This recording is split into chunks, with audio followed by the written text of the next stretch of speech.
Okay. Hi, Jordan. How are you? Hi, I'm well. How are you? Fine, thanks. It's a pleasure to meet you. Likewise. Congrats on the movie. I love the movie. It's Oh, good. incredible. Good. I'm glad to hear that. Thank you. I would like to know a little bit about your character. How do you define yours? How do I define Jake? He's a human.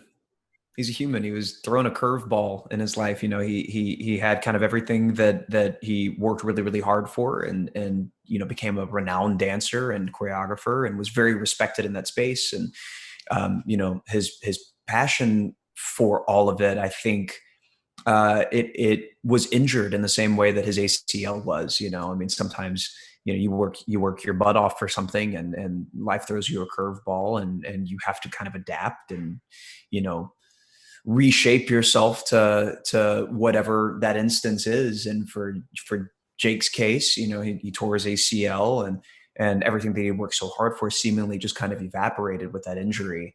And you get to see somebody, you get to see Jake in this film, kind of be yanked out of the ditch and have his mental reshaped in real time, which is so important. I think especially right now in quarantine, and what we're dealing with at the moment.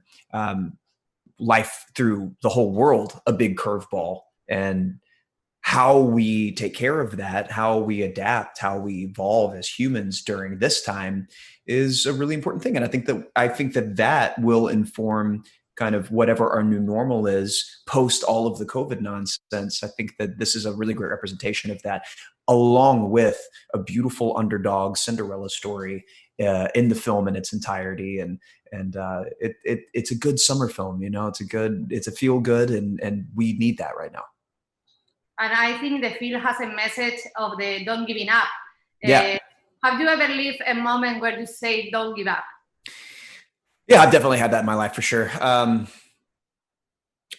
mean, there was like a 2 year period of my career where I just didn't work. I, was auditioning for things, going out for things, getting really close to things, and it wasn't working. For whatever reason, timing wasn't right, the projects weren't right.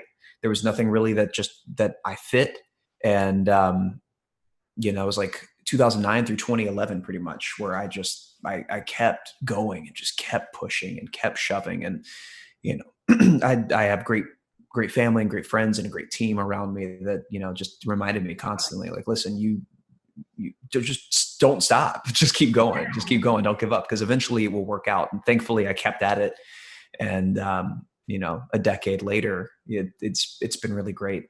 Uh-huh. And my last question is, what is your favorite dance movie? No, probably You Got Served. I think You Got Served with Omarion and Marquise Houston. I grew up with that film, and the soundtrack to that film. This was like when Janae Aiko was like 13 years old and singing her butt off, and she did like most of the soundtrack for it. I mean, I love it. It's one of my favorite films of all time, to be honest with you. Thank you so much for the interview.